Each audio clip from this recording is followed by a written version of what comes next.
दोस्तों एक बार फिर आप सभी का हैशटैग BCC में स्वागत है। दोस्तों आप लोग को मालूम है कि मैं दो ही कंटेंट लेके आता हूँ, एक मैथ और दूसरा अकाउंट का होता है। तो आज के सेशन में 2021 में जो पूछा गया प्रश्न है, जो प्रीवियस ईयर में क्वेश्चन पूछा गया है, उसी को मैं दोहराने की कोशिश कर रहा हूँ, क्योंकि अगर आप ये बना लेते हैं तो आपको क्वेश्चन बनाने का आइडिया मिलेगा। जो आने वाला जो भी पेपर होगा उसमें एक आइडिया मिलेगा कैसे सेट करना है, कैसे आंसर निकालना है। तो क्वेश्चन नंबर 1 है दोस्तों कि यदि एक घनाभ की लंबाई चौड़ाई और ऊंचाई क्रमशः 10 cm, 8 cm, 6 cm है, तो इसका विकर्ण क्या होगा। दोस्तों सबसे पहले यहाँ पर किसका चर्चा हुआ, घनाभ का। तो घनाभ का एक फिगर होता है इस टाइप का, एक ईंट घनाभ का सबसे अच्छा उदाहरण है। इसमें यहाँ से लेंथ होता है दोस्तों, ये ब्रेथ होता है और ये हाइट होता है। तो इसकी लंबाई हमें 10 है दिया हुआ, L 10 है, B है 8 और H है 6। इसका फार्मूला होता है घनाभ के विकर्ण का फार्मूला दोस्तों कि √L² + B² + H²। इसलिए 10 का स्क्वायर, फिर 8 का स्क्वायर, फिर 6 का स्क्वायर, 10 दाएँ के 100, 8 8 64, 6 6 के 36, सबका जोड़ करने से दोस्तों 200 आया। अब इस 200 का जो हम लोग स्क्वायर रूट कर देंगे, वर्गमूल बनावेंगे, तो 10√2 हमें मिलेगा। वैसे भी देख सकते हैं 10 दाएँ के 100, 1 × 2 = 200, जिसका मतलब परफेक्ट एक जोड़ा नहीं लग पाता, रूट के अंदर में ही होता है। तो इसलिए 10 बाहर हो चुका है और 2 अंदर है। 10 दाएँ के 100, 1 × 2 = 200। तो इसका करेक्ट आंसर हो जाएगा option number A. Question number 2 है दोस्तों कि यदि किसी घटना की संभावना P है तो पूरा घटना की संभावना क्या होगी।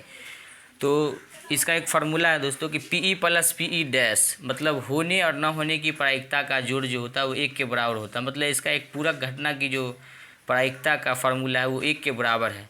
तो चाहे ये निकालना तो भी 1 - P होगा और चाहे ये निकालना तो भी 1 - P होगा। मतलब इसका जो सही आंसर होगा वो ऑप्शन नंबर डी हो जाएगा। पूरा घटना की जो संभावना होती है 1 - P। क्वेश्चन नंबर 3 है दोस्तों कि आंकड़े 12, 17, 81, 26, 38, 42, 57, 62 का परिसर इनमें से क्या होगा। तो परिसर के लिए एक फार्मूला आता है दोस्तों कि उच्चतम मान घटे न्यूनतम मान। परिसर इक्वल टू होता है उच्चतम मान घटे न्यूनतम मान, यानी कि मैक्सिमम में से मिनिमम लेस करने से आंकड़ा जो हमें दिया हुआ इस आंकड़े में मैक्सिमम में से मिनिमम लेस कर देंगे तो हमें परिसर ज्ञात हो जाएगा। तो इसमें मैक्सिमम नंबर इस पूरे आंकड़े में 81 है और मिनिमम जो है वो 12 है। तो 81 में से 12 को लेस कर दीजिए, 69 मिलेगा। 69 ऑप्शन नंबर इसका डी करेक्ट हो जाएगा दोस्तों। क्वेश्चन नंबर 4 है दोस्तों यदि किसी घन का प्रत्येक किनारा L इकाई हो तो इसका संपूर्ण पृष्ठीय क्षेत्रफल क्या होता है।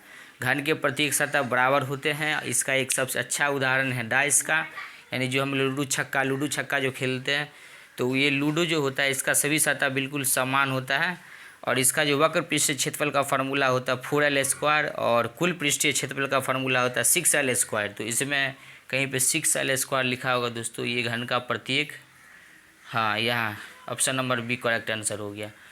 अब 5, 6, 7 के लिए बस जस्ट सेकंड।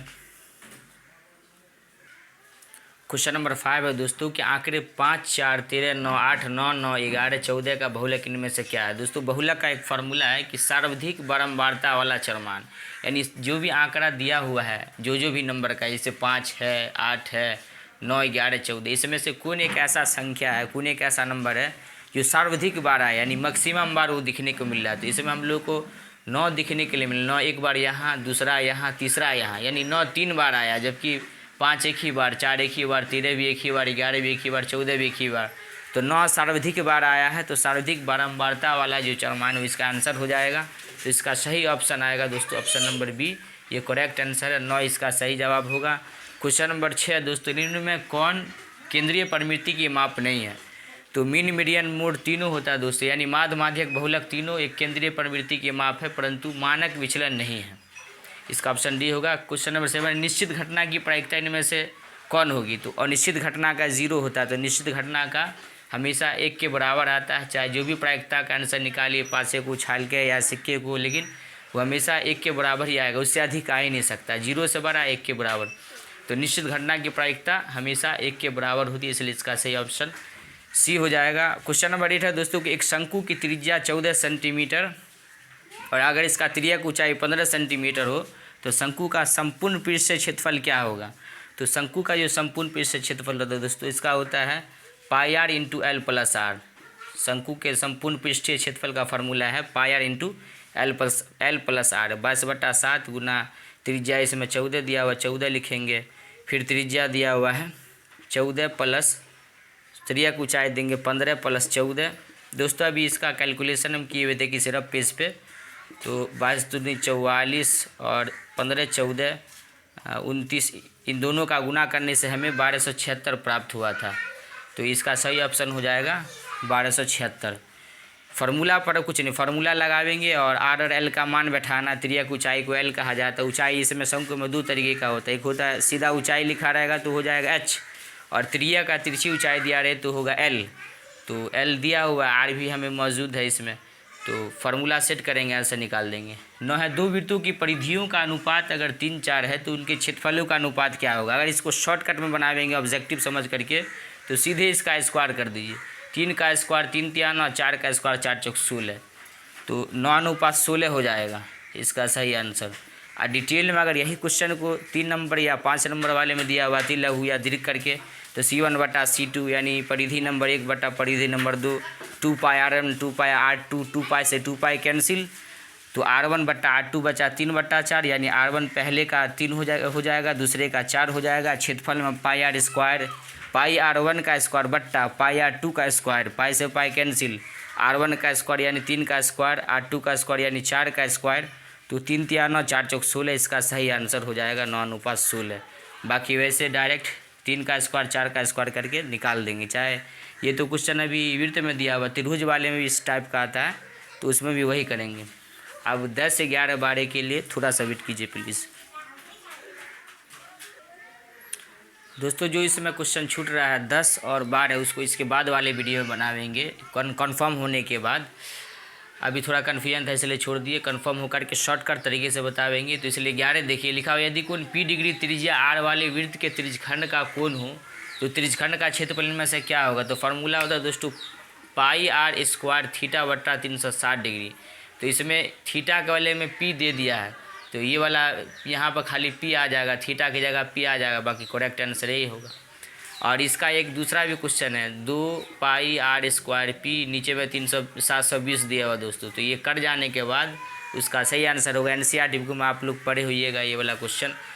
तो काट देंगे 2 3 6, 1 7 2 6 के बाद 360 हो जाता है। तो अगर 2 और नीचे 720 दे दे तो उसमें हम लोग को टेंशन नहीं लेना, मतलब कैंसिल करने के बाद 360 देख लेना आ रहा है कि नहीं आ रहा है।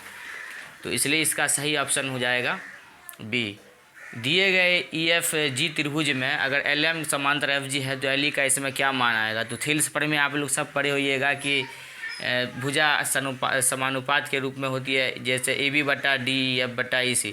तो EL/LF इसमें हो जाएगा कि LE या EL/LF बराबर EM/mg। कहाँ से, तो थेल्स प्रमेय से। थेल्स प्रमेय देने के बाद अब LE कुछ नहीं, इसको निकालना है तो छोड़ देंगे।